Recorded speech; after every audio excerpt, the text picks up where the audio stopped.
Hi everyone, welcome to the part 2 video of the CompTIA Security Plus practice questions and answers. In this video we are going to continue with some of the practical questions that you might encounter when you take the certification exam. Now remember that when you take this exam, it equips you to excel in the ever-evolving cybersecurity landscape, because this certification helps you to develop the core foundation of essential skills that is necessary to pave the way for a fulfilling career for you. For the pricing of the exam, I just shared that for the different countries. The exam will be a maximum of 90 questions for a length of 90 minutes, and the passing score is 750 on a scale of 100 to 900. So we're going to start off with the questions and answers. Question 1. What is an example of an implementation control in the context of network security? A. Implementing IDS/IPS. B. Updating antivirus signatures. C. Conducting security awareness training. D. Performing regular penetration testing. Implementation controls with respect to the question are security measures that are put in place to protect systems and network by directly addressing the potential threats and vulnerabilities found. So implementing an IDS/IPS is a direct action taken to monitor the network traffic, to take preventive measures, and to detect potential threats. For option B, updating antivirus signatures is an example of an operational control, and it involves the maintaining and managing of security controls on a day-to-day basis. Option C is an example of administrative control, because it focuses on policies, procedures, and people to improve the security awareness and practices within an organization. Option D is a detective control, because it involves identifying and discovering weaknesses and vulnerabilities within systems through testing. So for this question, an example of an implementation control will be option A. So this is a direct action that is taken to monitor the network traffic to detect potential threats and take preventive measures to mitigate those threats. That is an implementation control. Question 2. Which of the following will be the best method for creating a detailed diagram of wireless access points and hotspots? A. White box testing. B. Footprinting. C. A drone. D. Pivoting. For the white box testing, it involves the testing of software with knowledge of the internal workings of an application. This is more focused on the security testing and code analysis part rather than network mapping. Footprinting involves the gathering of detailed information about a network's layouts and devices. Option C, a drone is used to physically survey an area. It is not a typical method for detailed network mapping, and it would require additional software and equipment to detect wireless signals. Pivoting is a technique used in penetration testing to move from one compromised system to another within a network, and it focuses on exploiting vulnerabilities rather than mapping the network. So the correct answer here would be option B. Footprinting involves gathering detailed information about a network's layout and devices, and it is ideal for mapping out wireless access points and hotspots, because it includes techniques like network scanning, war driving, and using tools to detect wireless signals and their sources, thus allowing for a comprehensive and detailed diagram of the network's wireless infrastructure. So that's the correct answer. Question 3. In the context of incident response, what is the primary goal of containment? A. Notifying relevant stakeholders. B. Minimizing damage and preventing further spread of the incident. C. Eradicating all threats and vulnerabilities. D. Identifying the root cause of the incident. Notifying the relevant stakeholders is important. However, it is part of the communication plan and not a primary goal of the containment phase. Option B, minimizing damage and preventing further spread. That's, we can say, helps to limit the impact of the incident and stabilizes the situation, thus allowing for further analysis and remediation. Option C, eradication is a separate phase that follows after containment. The focus of containment is to control and isolate the threat, not to remove it entirely. Option D is part of the analysis and investigation phase. So, for the primary goal of containment, that will be option B, to minimize the damage and prevent further spread of the incident.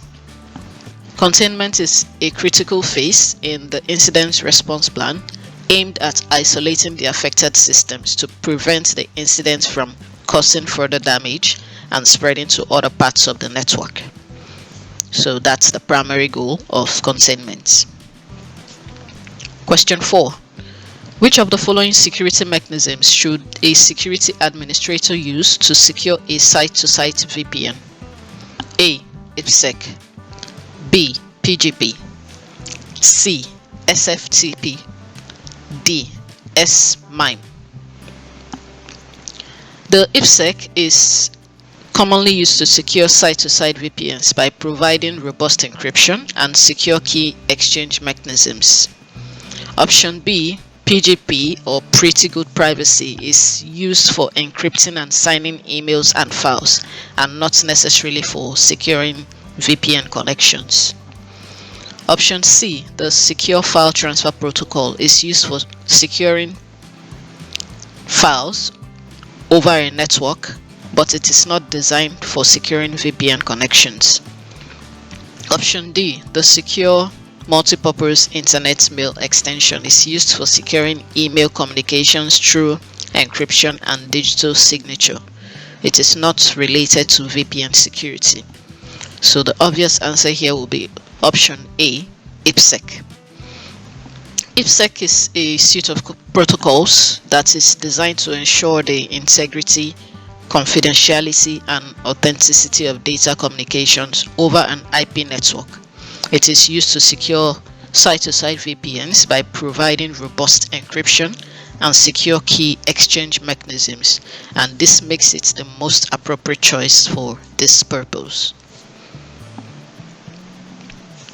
Question 5. Patel, an employee with ABC Company, receives an email stating that he has won the lottery. The email includes a link that requests a name, address, mobile number, and date of birth has to be provided to confirm Patel's identity before sending him the prize. Which of the following best describes this type of email? A. Phishing. B. Phishing. C. Whaling. D. Spear phishing. Option A, phishing, is voice phishing, and it involves using voice communication technology such as phone calls to deceive individuals into providing sensitive information. For this scenario described, it is an email that was sent to Patel, so this is not the correct answer.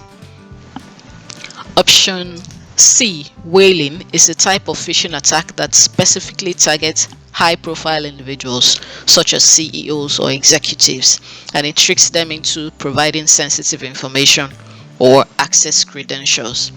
It is quite similar to phishing. However, whaling targets specific individuals based on their status or position within an organization, and this is not the case in this scenario. Spear phishing is a targeted phishing attack where the attackers customize their messages to specific individuals or groups based on gathered information about the targets. This scenario in this question can be considered a form of spear phishing. However, it lacks the specificity typically associated with spear phishing attacks. So in this case, we'll be going with option B. The phishing attack is a type of cyber attack where the attackers impersonate legitimate entities to deceive individuals into providing their sensitive information like usernames, passwords, or financial information. In this scenario, the email is attempting to trick Patel into providing personal information by falsely claiming he has won a lottery prize. So the answer here is option B, phishing. Question 6. An organization processes highly sensitive data and senior management wants to protect the sensitive data by utilizing classification labels. Which of the following access control schemes will be the best for the company to implement?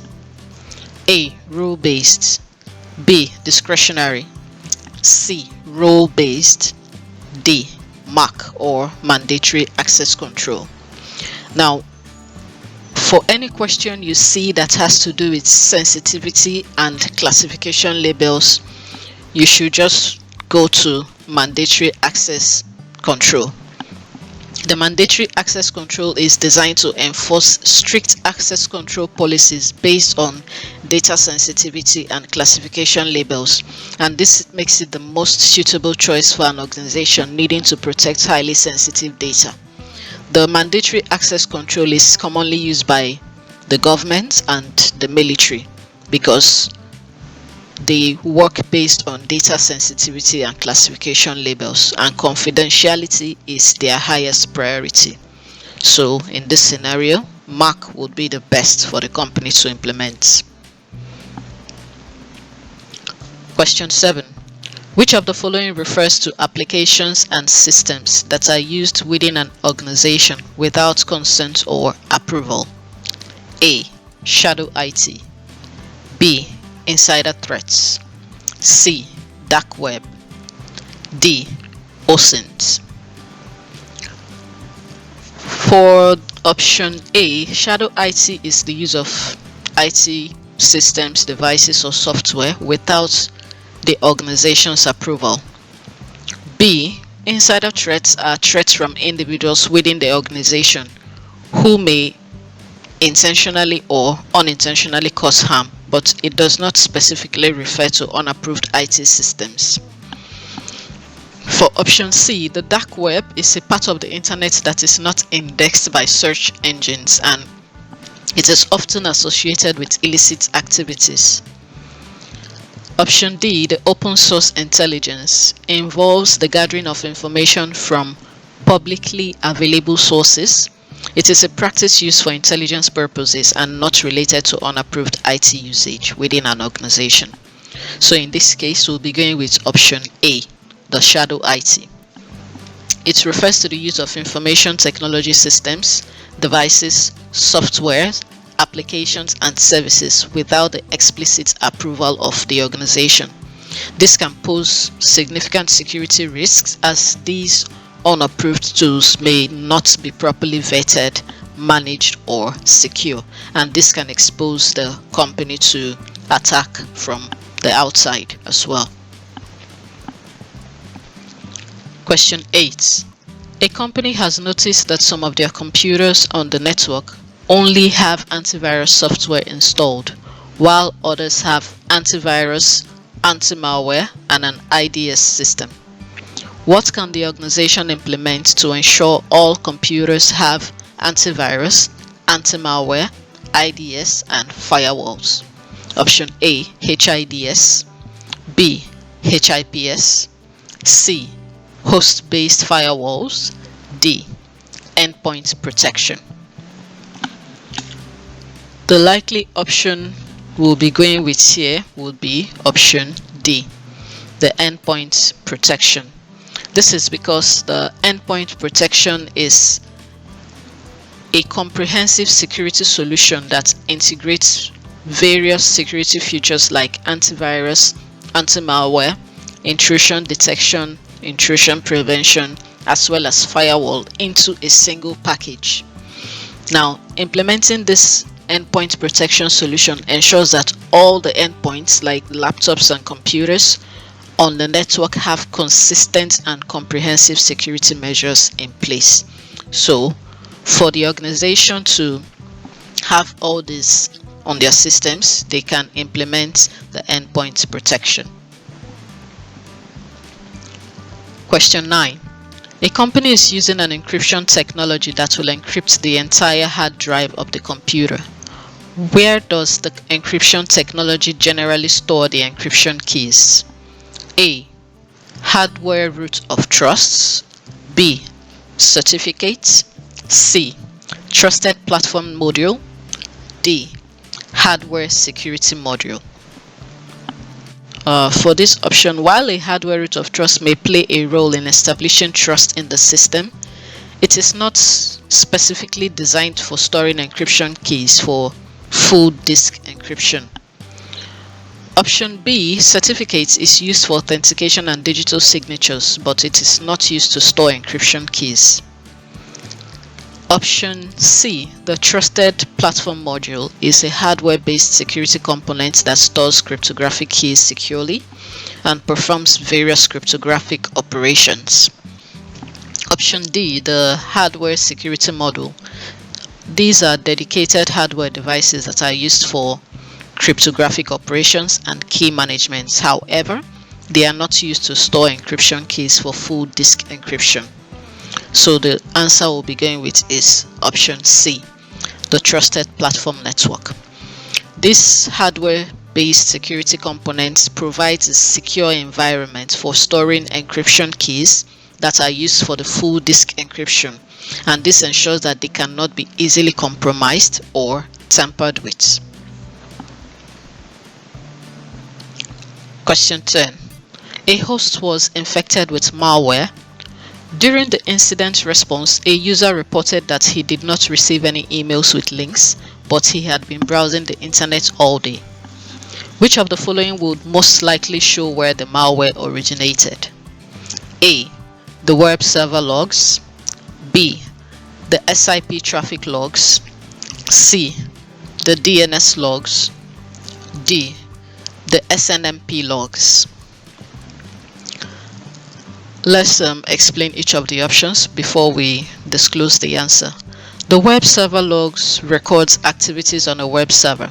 Now, unless the user was accessing internal web servers, these logs would not capture their browsing activities on any external websites. The SIP traffic logs, or session initiation protocol, pertains to voice over IP and video conferencing, but not web browsing. The DNS logs will record all the domain name resolution requests made by the user's computer. So if the user visited a website that hosted the malware, there would be the DNS queries for these domains. The SNMP log, or the Simple Network Management Protocol logs, are used for network management and monitoring devices on the network. They, however, do not capture web browsing activity. So based on these explanations, the obvious answer will be the DNS logs, option C. It records all the domain name resolution requests made by the computer, and by analyzing these logs, you can identify any suspicious or malicious domains that were accessed by the users, and this will provide a likely source of the malware. This brings us to the end of part 2 video for the CompTIA Security Plus practice questions and answers. Don't forget to subscribe and hit the notification bell to watch new videos. If you found this video helpful towards your preparation for the exam, don't forget to like, share, and drop a comment in the comment section. Thank you for watching, and see you in the next video.